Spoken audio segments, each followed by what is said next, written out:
Graças e paz, irmãos. Vamos abrir as nossas Bíblias na carta de Paulo aos Efésios. Carta de Paulo aos Efésios, capítulo de número 1. Mês passado, nós vimos os versículos 1 e 2. Hoje, nós leremos do versículo 3 ao versículo de número 14. Diz assim: Bendito Deus e Pai de nosso Senhor Jesus Cristo, que nos tem abençoado com toda sorte de bênção espiritual nas regiões celestiais em Cristo, assim como nos escolheu nele, antes da fundação do mundo, para sermos santos e irrepreensíveis perante ele, e em amor nos predestinou para ele, para a adoção de filhos, por meio de Jesus Cristo, segundo o beneplácito de sua vontade. Para louvor da glória de sua graça, ele nos concedeu gratuitamente no amado, no qual temos a redenção, pelo seu sangue, a remissão dos pecados, segundo a riqueza da sua graça, que Deus derramou abundantemente sobre nós, em toda a sabedoria e prudência, desvendando-nos o mistério da sua vontade, segundo o seu beneplácito que propusera em Cristo, de fazer convergir nele, na dispensação da plenitude dos tempos, todas as coisas, tanto as do céu como as da terra. Nele, digo, no qual fomos também feitos herança, predestinados segundo o propósito daquele que faz todas as coisas, conforme o conselho da sua vontade, a fim de sermos, para o louvor da sua glória, nós os que de antemão esperamos em Cristo, em quem também vós, depois que ouvistes a palavra da verdade, o evangelho da vossa salvação, tendo nele também crido, fostes selados com o Espírito Santo da promessa, o qual é o penhor da nossa herança, até ao resgate da sua propriedade, em louvor da sua glória. Vamos orar? Santo Deus, bendito Pai, poderoso e soberano Senhor, nesse momento, meu Deus, nos encontramos na Tua presença, alegres, Senhor, porque temos a certeza de que o Senhor habita entre nós, que o Senhor contempla a nossa adoração e que pelos méritos de Cristo o Senhor recebe o nosso louvor. E nesse momento, Senhor, que nós nos encontramos com a Tua palavra aberta diante dos nossos olhos, nós Te rogamos graça e misericórdia. Graça, Senhor, porque sabemos que não merecemos da Tua parte nenhuma atenção, mas Te rogamos, meu Deus, que o Senhor, pela Sua graça, se apiede de nós e fale conosco hoje à noite. Misericórdia, Senhor, porque sabemos que merecemos do Senhor a condenação e a perdição, mas sabemos que o Senhor não nos trata conforme os nossos pecados, mas nos trata sempre conforme a Sua graça. Senhor, abra os nossos olhos para entendermos a Tua palavra. Ensina-nos, ó Senhor, e mostra-nos hoje à noite o tamanho das bênçãos que o Senhor nos tem dado. No nome de Cristo Jesus. Amém. É impressionante, meus irmãos, como nós achamos relativo considerar que somos ou não pessoas abençoadas. É interessante que porque pessoas que às vezes têm muitas bênçãos, têm muitas coisas, têm muitas vantagens e alegrias na vida, não se consideram pessoas abençoadas. Outras, por outro lado, não tem nada, só tem sofrimento na vida, só tem angústias e dificuldades, e assim se consideram pessoas abençoadas. A grande questão que nós precisamos levantar é qual é o padrão com o qual nós temos medido as bênçãos do Senhor. Se nós medimos as bênçãos do Senhor pela quantidade de bens que nós possuímos, pode ser que nós sejamos pessoas frustradas. Afinal de contas, nós nem sempre temos o que nós gostaríamos de ter. Se medirmos as bênçãos do Senhor pela saúde ou pelas felicidades que nós temos em nossa vida, pelos momentos de alegria, pode ser que nós não nos sintamos tão abençoados assim. Afinal de contas, os sofrimentos nos assaltam o tempo inteiro e nem sempre nós conseguimos ter uma vida realmente plena como nós gostaríamos de ter. Nós temos então que ter um parâmetro correto para que possamos avaliar se somos realmente pessoas abençoadas. Nós precisamos então ter um parâmetro acertado para descobrirmos se realmente temos sobre nossas cabeças as bênçãos do Senhor, para que então, sabendo exatamente que bênçãos nós possuímos, nós possamos louvar ao Senhor pelas bênçãos que Ele tem nos concedido. É sobre isso que o apóstolo Paulo escreve logo no início dessa carta aos Efésios. Na sua saudação inicial, nós vimos a semana passada que desde sempre ele já apresenta a Trindade como um fator muito importante para ele no seu livro. Mas agora em especial, meus irmãos, ele vai apresentar isso de forma muito mais complexa.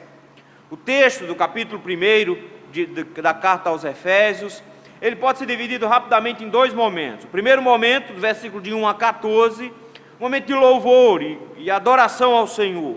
Ele louva a Deus pelas bênçãos que o Senhor tem dado a ele.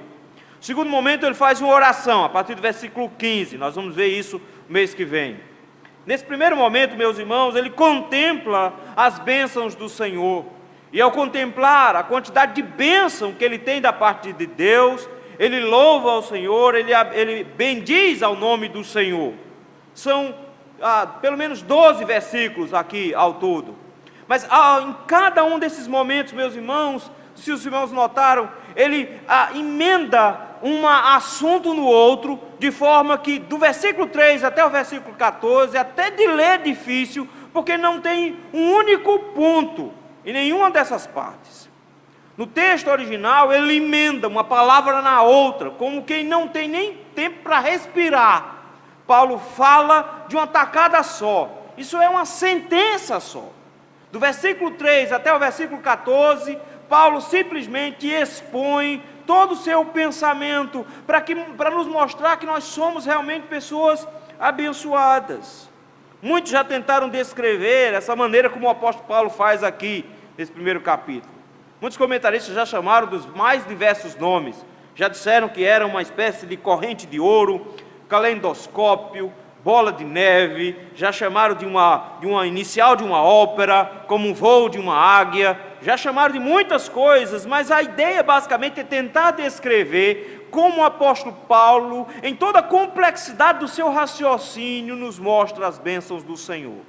Se os irmãos prestarem atenção no texto, o texto é um cântico, é um hino, e por isso mesmo o texto tem um estribilho.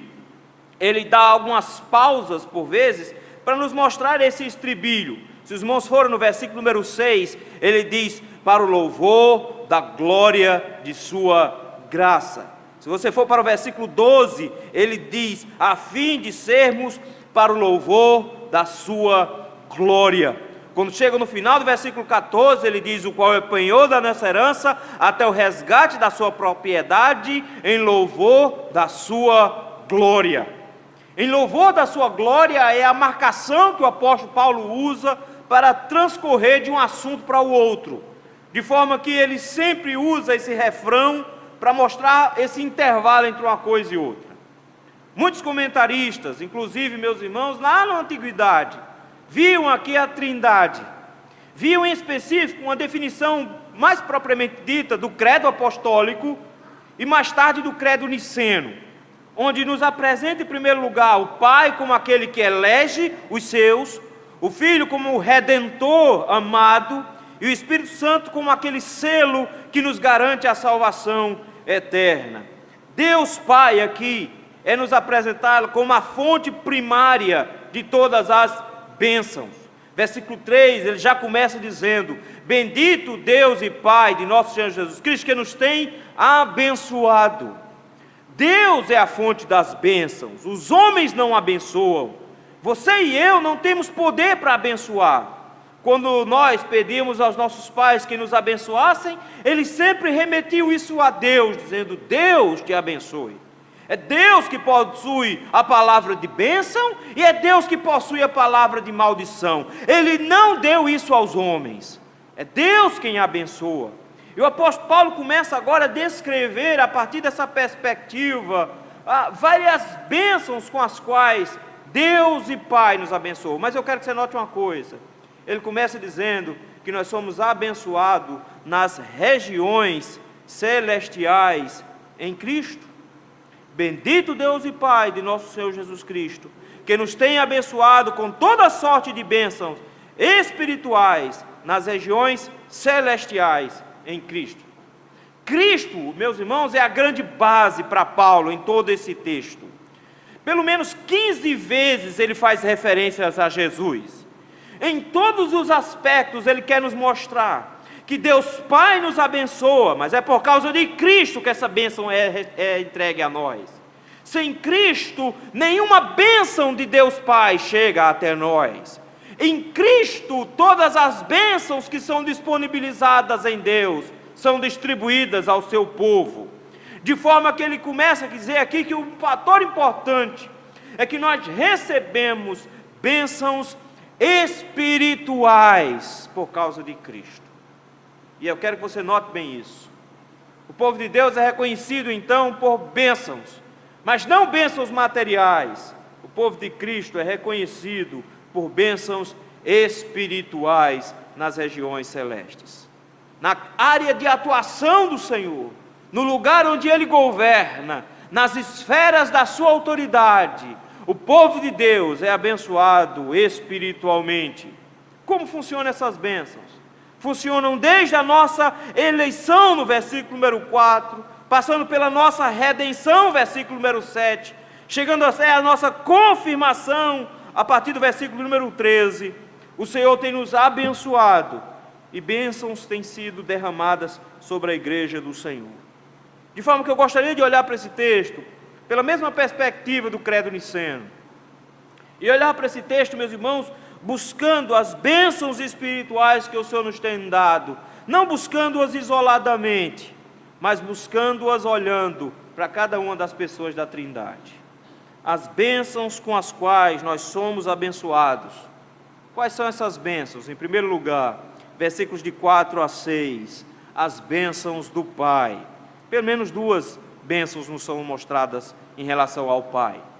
O apóstolo Paulo começa dizendo que bendito seja o Deus e Pai, porque Ele nos tem abençoado com todo tipo de bênção, mas logo no versículo 4, ele começa a dizer que assim como nos escolheu nele antes da fundação do mundo. Queridos, falar sobre predestinação é um assunto difícil, porque as pessoas hoje, em especial, elas querem uma autonomia até mesmo de Deus. Mas você pode não gostar do assunto, mas ele é bíblico. Você pode não entender o assunto, mas ele é bíblico. Não interessa a sua opinião sobre o assunto, ele é bíblico.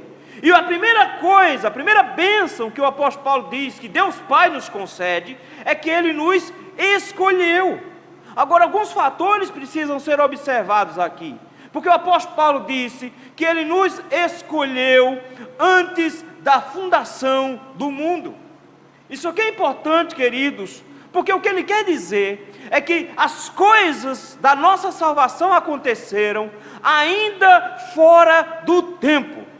Vejam, Deus não tinha criado o planeta Terra, Deus nem tinha criado o universo ainda não existia tempo nem espaço, não havia ainda nada a não ser o próprio Deus em pessoa, Ele existindo nele mesmo, somente na sua mente.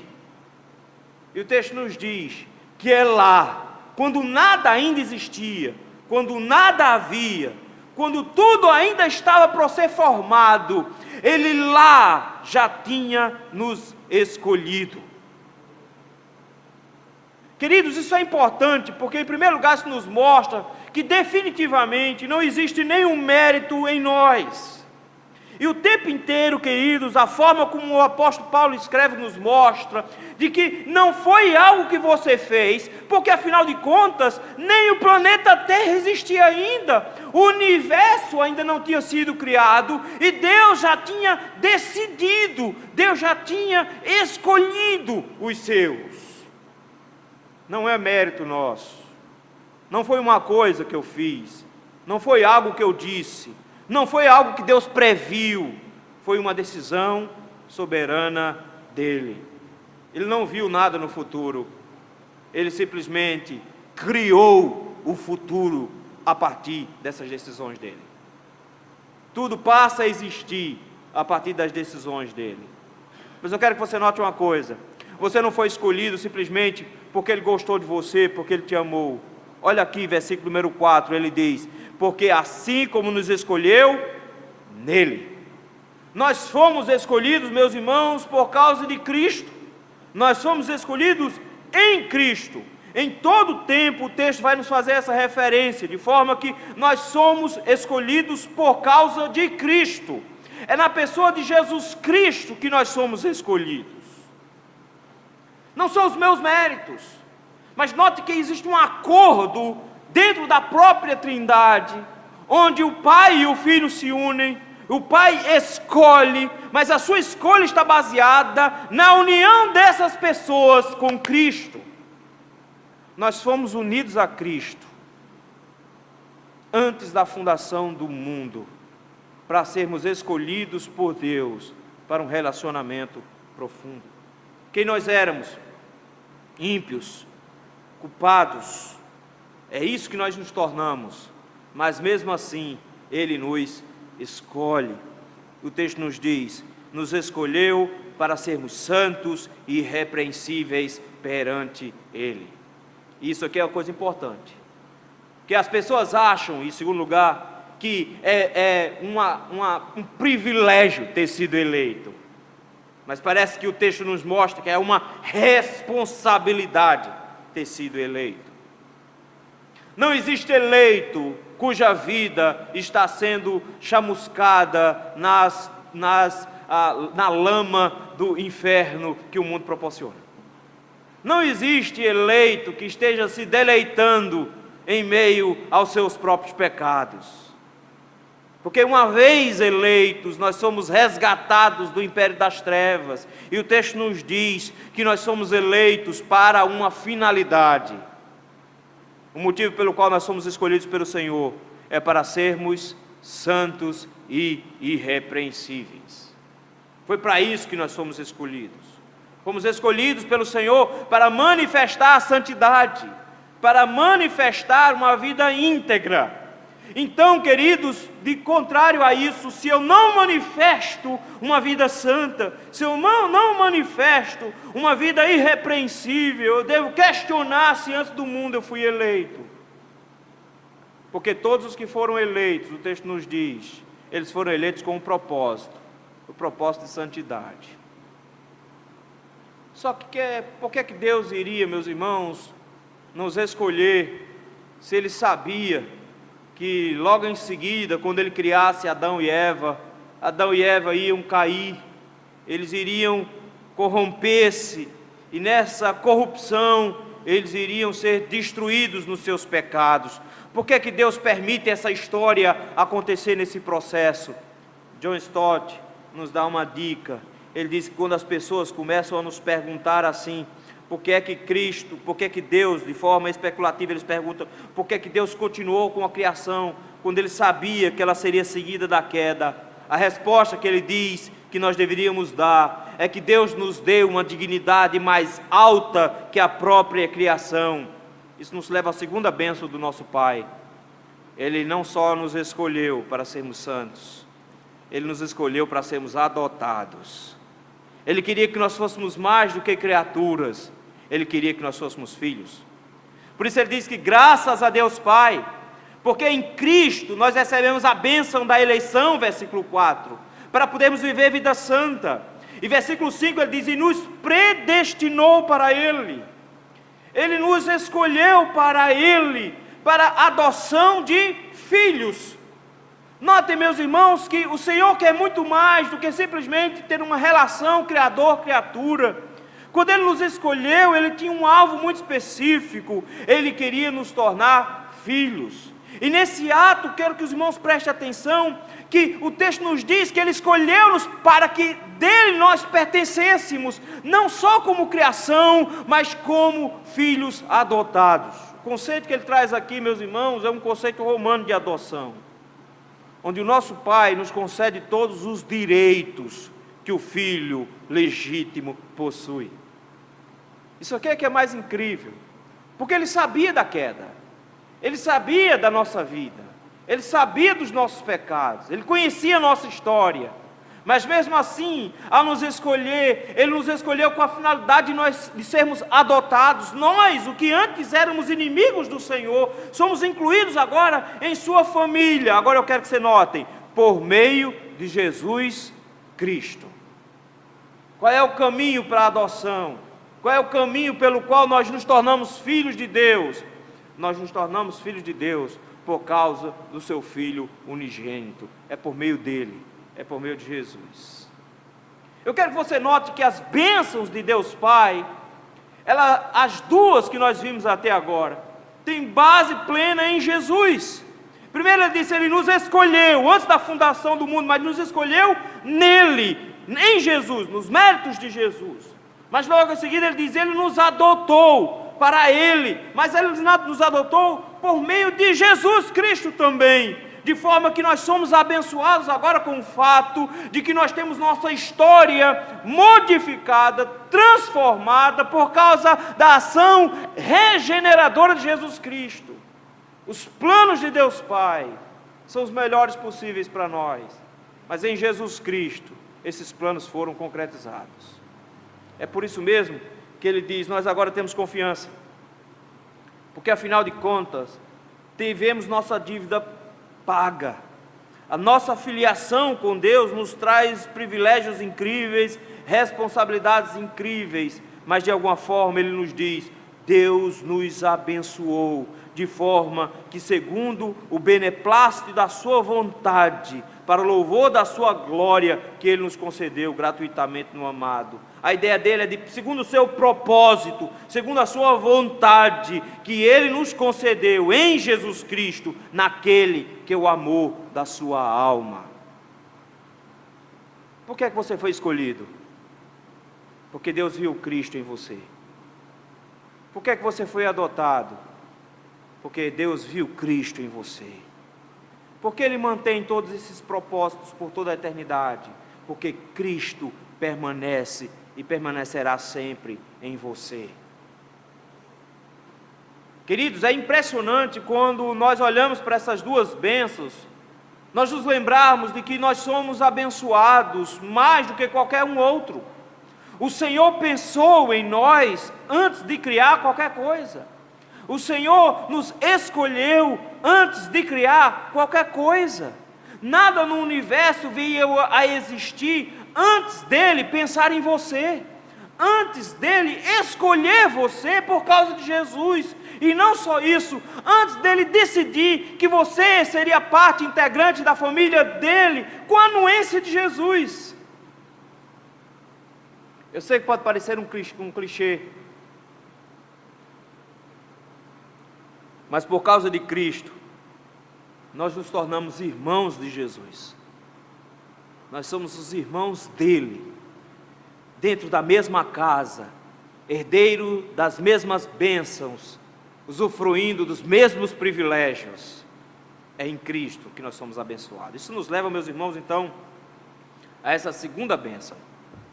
Em primeiro lugar, a bênção de Deus Pai, a escolha, a eleição e a adoção.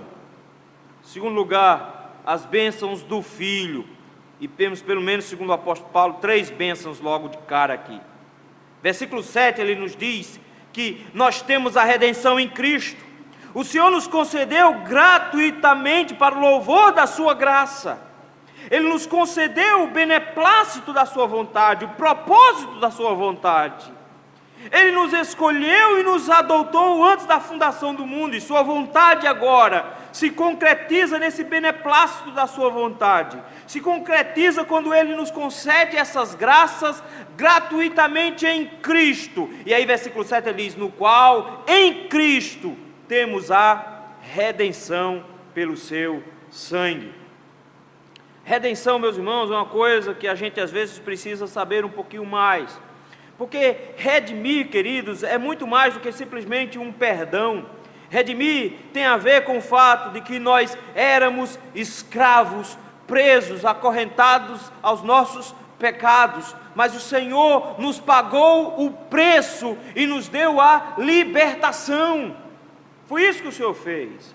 Ele nos predestinou, Ele nos adotou e nos redimiu, de forma que o povo de Deus agora, ele tem o seu contato, o seu acesso a Deus permitido, porque os seus pecados foram definitivamente pagos por meio de Jesus Cristo. Não existe dívida, não existe nada que nos separe.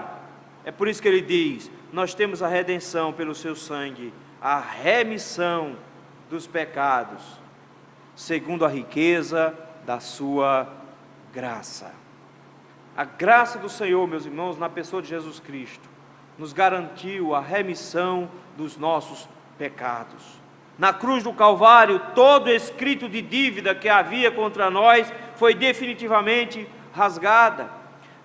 Não existe mais nada que possa ser usado contra nós, a tal ponto que o apóstolo Paulo diz: quem intentará acusação contra os eleitos de Deus? Jesus Cristo, queridos, nos resgatou, nos redimiu.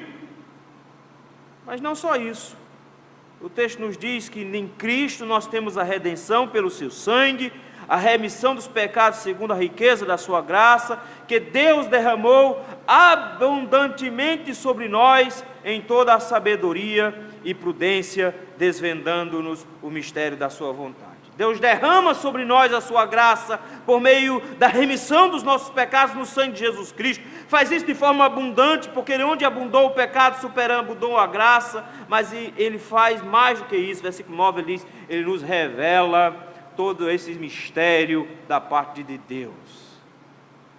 Deus até agora estava fazendo as coisas no coração dele. Notem, a eleição você não saberia se ele não tivesse dito que você foi escolhido. A adoção você não saberia se ele não tivesse dito que você foi adotado. A remissão você não saberia se ele não tivesse deixado a informação de que você foi remido. É por isso que ele chega agora e diz: e ele nos revelou todas essas coisas. Ele nos manifestou, desvendando-nos os mistérios da sua vontade. O beneplácito do Senhor, no versículo 5, que ele propusera em Cristo, é o propósito de Deus da nossa salvação.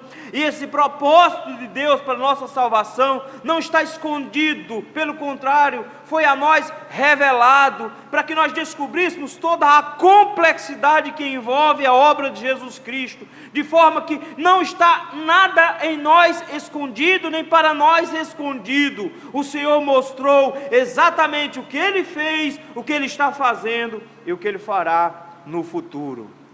Todo o plano de Deus, todo o propósito de Deus, toda a história de Deus nos foi revelada em Jesus Cristo. É impressionante, queridos, que de repente ele chega e diz: qual é o propósito? Ele vai falar de convergir nele. Versículo 10: na dispensação da plenitude dos tempos, todas as coisas. Deus não nos deixou escondido isso, pelo contrário, Ele nos lembra de que a história do mundo não é uma bagunça dos fatos, não é uma desorganização. O mundo não caminha para um caos, o mundo caminha para a ordem. O mundo não caminha para a destruição, ele caminha para a restauração. De repente ele chega agora e diz: Deus não nos deixou com mistérios, Deus nos revelou os mistérios. E os mistérios para os quais Deus nos revelou era de compreendermos que em Cristo todas as coisas vão fazer sentido. Ele diz que todas as coisas vão convergir em Cristo. E é interessante essa ideia dele usar convergir, porque essa palavra aqui, para os irmãos terem uma ideia, não era usado na literatura comum. Ela não aparece na literatura comum em grego. Pelo contrário, vai aparecer de forma muito rara ainda nos clássicos. Não é uma palavra que era usada no dia a dia. Pelo contrário.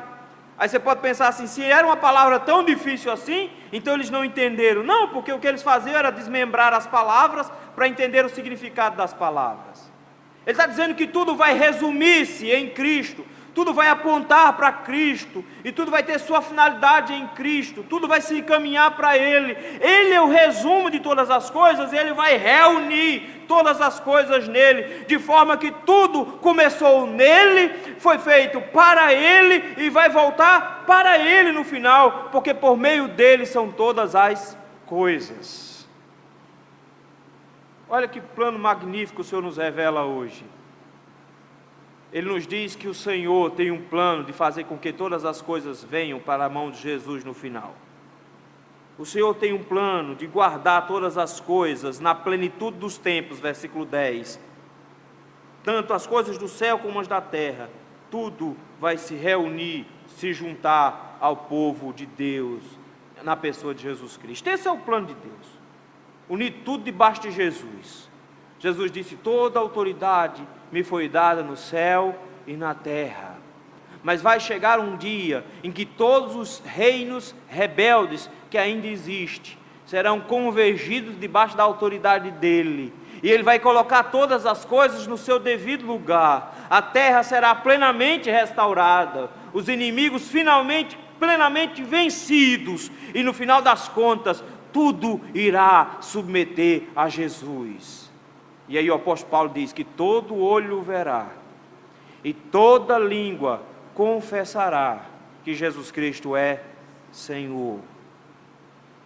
Olha, meus irmãos, que maneira mais magnífica que o apóstolo Paulo tem de nos mostrar a bênção. Ele diz: Ele não deixou você andando no escuro, Ele te disse isso. Ele diz que Deus tem um plano em Jesus Cristo, e que vai executar esse plano, onde Jesus Cristo será não só o cabeça da igreja, mas será o cabeça de tudo que existe, onde tudo que existe e foi criado estará debaixo do seu domínio, do seu controle, e Ele irá unir tudo debaixo desse controle. Ele regerá tudo com cetro de ferro. Salmo de número 2. Isso nos leva, meus irmãos, a uma terceira bênção de Jesus Cristo. Ele diz, para que a gente entenda então, que uma vez convergindo nele todas as coisas dos céus e da terra, versículo 11 ele diz: nele digo, no qual fomos também feitos herança. Essa terceira bênção é magnífica, porque ele diz: nós somos herdeiros, nós somos uma herança. Isso aqui é importante entender, meus irmãos, porque a gente precisa saber que tipo de herança o apóstolo Paulo está falando. Essa herança não é a que eu recebo, é a que Cristo recebe. Porque o primogênito entre os irmãos é Ele. É Ele que tem direito a uma herança. É Ele que tem direito a herdar todas as coisas. O apóstolo Paulo então diz que essa herança será entregue a Ele. Ele, queridos, vai nos ter como a sua herança. Nós somos a porção do Senhor, nós somos a herança do Senhor. Jacó é a parte da sua herança, nos dias do Salmo. Feliz a nação cujo Deus é o Senhor, e o povo que Ele escolheu para a sua herança. Nós somos a propriedade do Senhor, nós somos a herança do Senhor. Ele não está interessado em bens, porque todas as coisas do universo já são dele. Ele está interessado no seu povo, que é aquilo que ele vai herdar.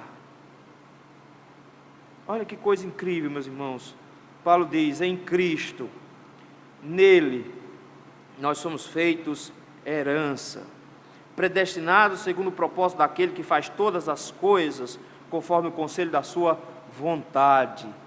Predestinado segundo Cristo, segundo Deus Pai que resolve tudo sem pedir a opinião de ninguém, que faz tudo do jeito que Ele bem entende. Ele diz: nós nos tornamos herdeiros do Senhor, para o louvor da sua glória, versículo 12, para o louvor da glória dEle, nós nos tornamos herança do Senhor. Mas que garantia eu tenho de que eu vou ser essa herança do Senhor? Nós já vimos que nós somos um povo abençoado, que as bênçãos do Senhor se percorrem para nós por meio do Pai, onde pelo Pai nós somos escolhidos, e pelo Pai nós somos, de alguma forma, adotados pela pessoa de Jesus Cristo. Na pessoa de Jesus nós descobrimos que temos bênção nele também. Nós temos a remissão, nós temos uma revelação e nós temos a herança. Isso nos leva a uma terceira bênção aqui, as bênçãos do Espírito Santo. Pelo menos duas bênçãos Ele vai nos dar. Primeiro Ele diz, um selo. Ele chama de o Espírito da promessa. Ele termina o versículo 12 dizendo, a fim de sermos para o louvor da sua glória, nós do que antemão esperamos em Cristo, em quem também vós, depois de ouvidos a palavra da verdade, o evangelho da vossa salvação, tendo nele também crido, foste selado com o Espírito Santo da promessa. O apóstolo Paulo, meus irmãos, está descrevendo a nossa história da redenção. Ele está dizendo, Deus Pai nos escolheu antes da fundação do mundo. Jesus Cristo morreu nos remindo e nos transformando, executando a adoção que Deus Pai tinha planejado, nos tornando filhos de Deus. Ele agora nos fez a sua própria herança, e quando Ele voltar e todas as coisas convergirem nele, Ele nos receberá como essa herança. Mas que garantias eu tenho? Ele diz, porque nós cremos no Senhor. A pregação da palavra, versículo número 13, é o que nos leva à crença. Ele diz, se você escuta aquilo que Deus revelou, se você entende aquilo que Deus revelou, você agora se torna alvo da crença que Ele coloca em seu coração. E uma vez crendo, você então encontra a salvação. E quando você encontra a salvação, você encontra o Espírito da promessa que Jesus prometeu. Prometeu lá no Antigo Testamento que nos últimos dias Ele derramaria do seu Espírito sobre toda a carne. Vossos filhos e vossas filhas profetizarão, vossos velhos terão visões. Atos capítulo 2, essa promessa se concretiza. O Espírito Santo é derramado sobre a igreja do Senhor, mas em especial, meus irmãos, de repente Ele chega agora e diz, esse Espírito da promessa é derramado em nós como um selo, como uma garantia, como o fato de que eu não vou me perder, eu estou garantido. Quem possuía gado, quem ainda possui gado, quem possui animais, coloca marcas. Bois é muito fácil. Você pega um ferro, geralmente com suas iniciais entrelaçadas, coloca no fogo e coloca no corpo dele, cria-se uma cicatriz que não nasce mais pelo ali.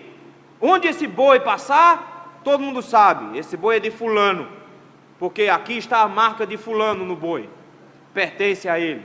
Ovelha não dá para fazer isso, a gente não marca ovelha com ferro, a gente faz uns cortezinhos na orelha dela, ora um Vzinho, ora dois tracinhos, faz uns cortezinhos na orelha, não interessa, onde a ovelha passar, a marca da pessoa está na orelha dela, ela foi selada. A imagem que ele nos usa aqui é exatamente isso. Ele diz, nós temos a marca da autenticidade de propriedade.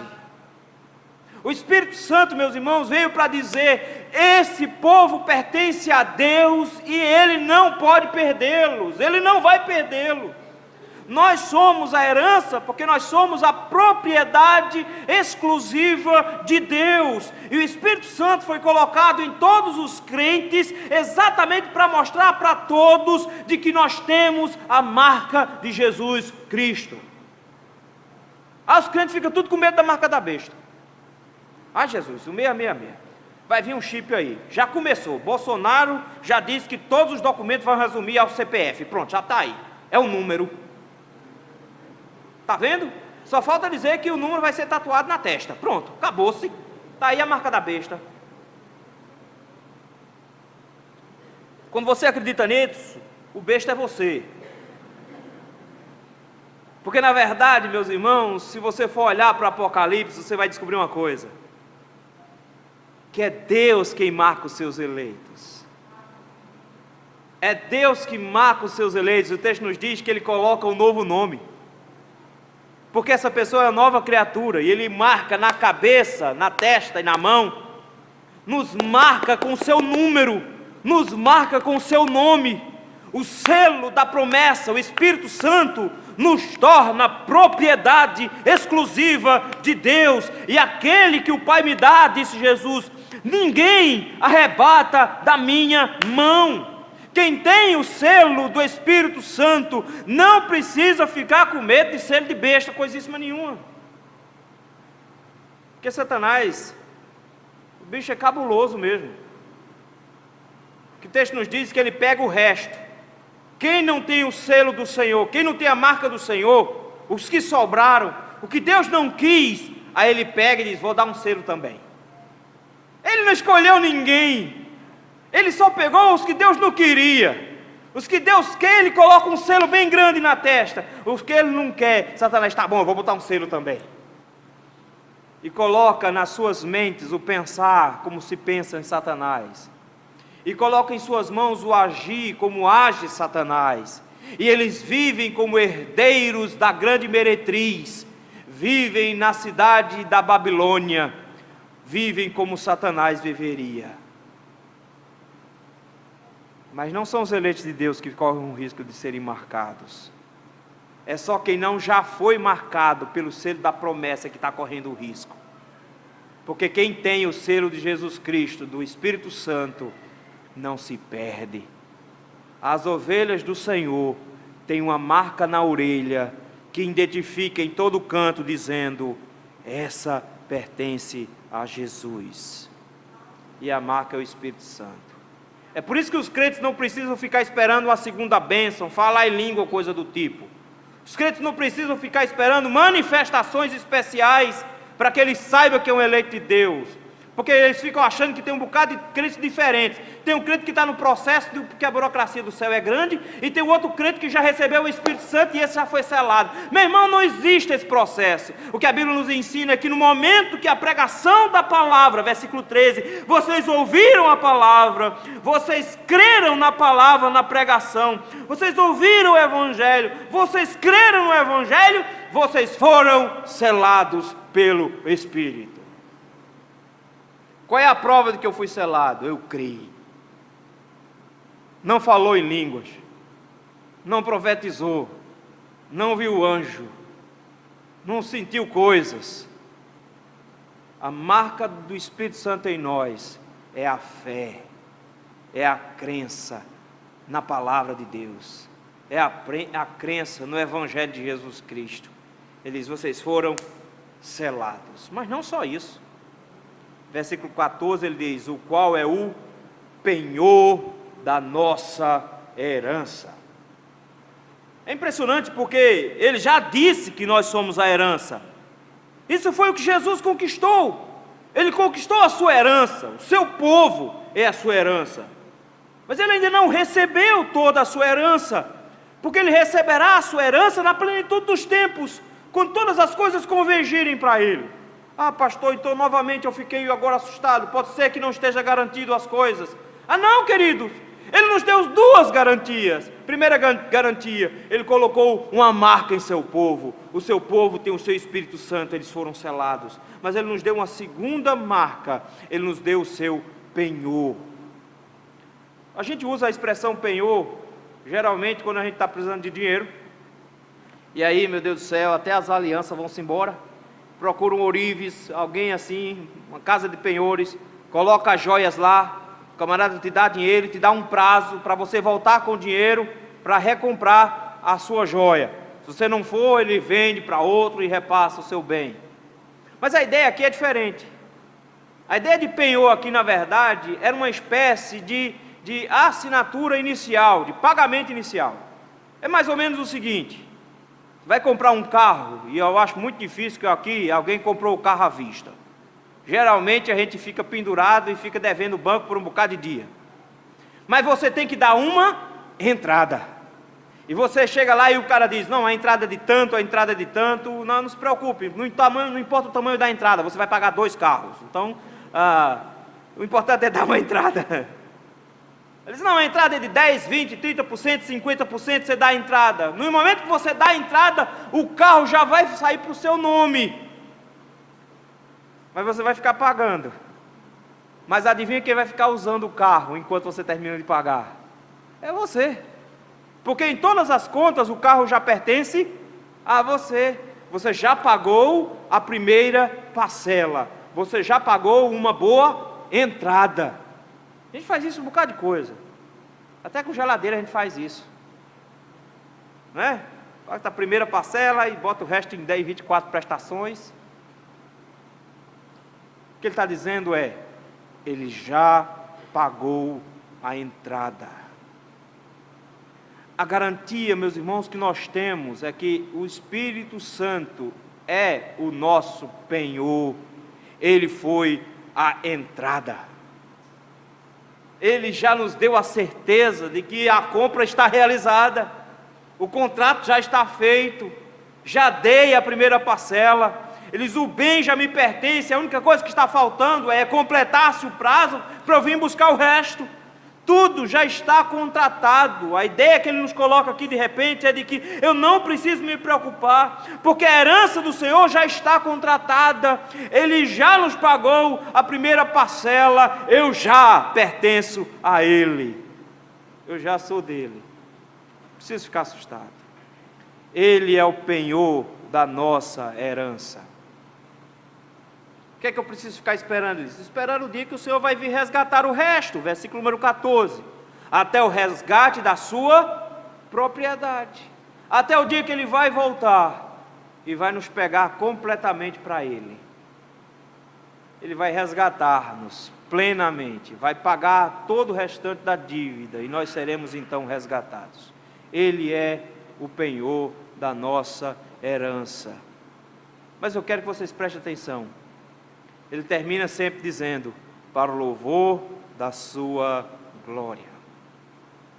E isso aqui é importante, meus irmãos, porque quando nós olhamos para as bênçãos que Deus concede no Pai, quando o Pai nos elege, quando o Pai nos adota, Ele faz isso para o louvor da sua glória. Ele faz isso porque o seu nome será glorificado. A sua única intenção é Ele ser glorificado e não nós. A glória é para Ele, o louvor é para Ele, de forma que Ele faz isso pensando em si, e não necessariamente em nós. Quando Ele fala das bênçãos que nós adquirimos em Jesus Cristo, quando nós temos a redenção, quando nós temos a revelação, e não só isso, quando em meio a essa revelação nós descobrimos que todas as coisas convergem para Ele, e nós nos tornamos a herança dEle, Ele termina dizendo: para o louvor da sua glória. Toda a obra de Jesus Cristo, tudo que Cristo realizou, é para que Ele no final também seja glorificado. A glória da obra de Cristo é para Deus. E quando o Espírito Santo nos é apresentado como aquele que é o Espírito da promessa, nos selando e sendo o penhor da nossa herança, Ele termina dizendo: é para o louvor da sua glória. Glória, meus irmãos, não é um atributo de Deus. A glória, ela se expande em todos os atributos de Deus. A glória é quem o próprio Senhor é. Ele é a glória dEle. Ele é o brilho dEle. De forma que a sua santidade é gloriosa, sua justiça é gloriosa, o seu poder é glorioso, a sua soberania é gloriosa, e a junção de todos os seus atributos é a sua glória.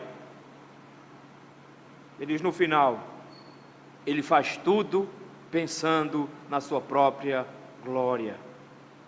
Por isso a pergunta: qual é o fim principal de Deus? É o mesmo fim principal do homem. O fim principal do homem é glorificar a Deus. E o fim principal de Deus é glorificar eternamente a si mesmo. Ele faz tudo pensando nele. Ele faz tudo para a glória dEle. Mas nós é que somos abençoados. Nós é que somos abençoados. É impressionante como tem crente hoje que não se considera alguém abençoado. Não é abençoado porque não possui o carro que gostaria.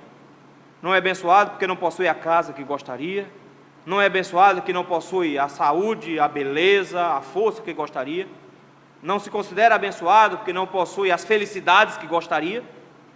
Ah, meu irmão, quão ingrato você é, porque o Senhor nos diz que o Senhor não é que nos deu algumas bênçãos. O texto nos diz que Ele nos deu toda sorte de bênção espiritual. O apóstolo Paulo vai usar a expressão da riqueza da sua graça. Ele nos abençoou abundantemente. Se existe um povo abençoado no mundo, esse povo é o povo de Deus, que não tem as expectativas do Antigo Testamento de bênçãos materiais, mas nós recebemos toda sorte de bênção espiritual. Você foi eleito por Deus antes da fundação do mundo.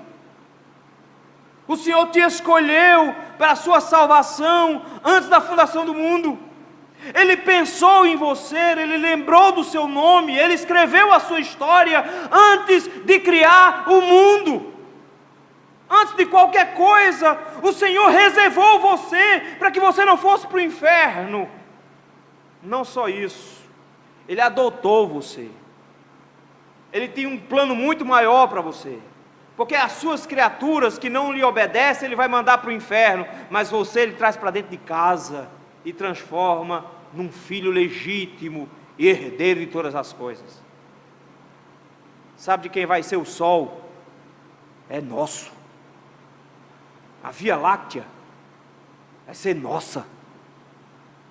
Todo o universo, todas as estrelas, nosso. Porque nós somos herdeiros, juntos com Jesus, e tudo é dele, e Ele vai distribuir conosco. É nosso também.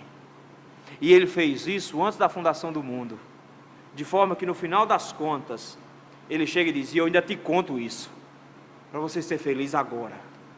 Para que vocês saibam que os propósitos de Deus é, no final das contas, convergir tudo em Jesus.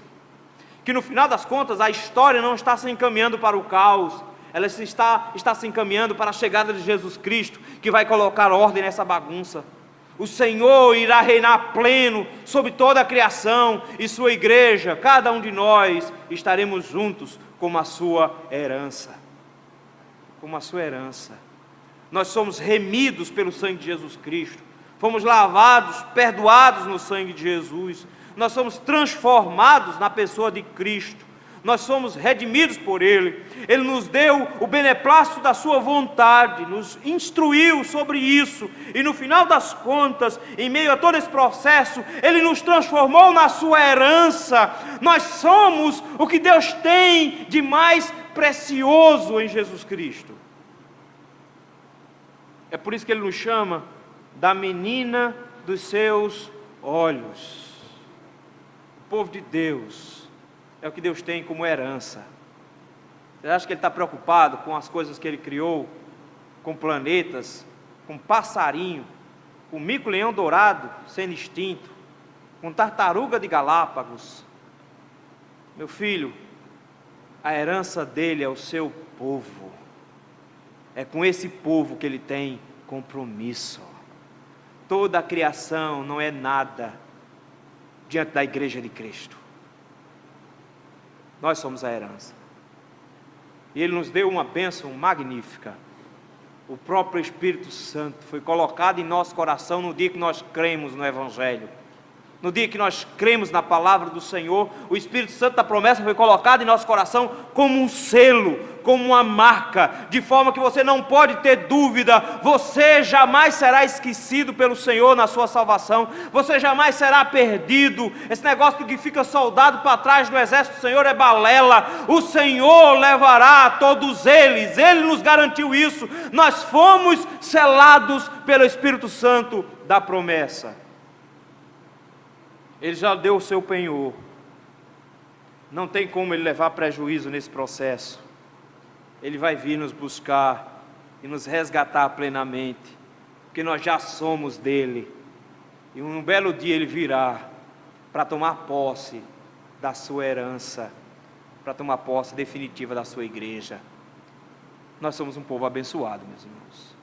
Somos abençoados porque fomos eleitos, somos abençoados porque somos instruídos pelo Senhor na adoção, somos abençoados porque fomos remidos, porque recebemos a revelação do Senhor, somos abençoados não só por isso, mas porque nos tornamos herança do Senhor, nós temos o selo do Senhor, nós temos o penhor da sua herança. Nós temos bênçãos espirituais nas regiões celestes. Mesmo que o mundo ache que o povo de Deus não é um povo abençoado, porque não é um povo tão rico assim.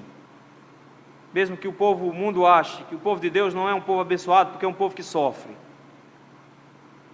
Mas o povo de Deus é um povo abençoado, porque a Trindade inteira se uniu para salvá-lo. E é isso que nos torna tão abençoados. Que Deus nos dê a graça de nós reconhecermos as bênçãos do Senhor que Ele nos tem concedido, para o louvor da sua glória. Amém.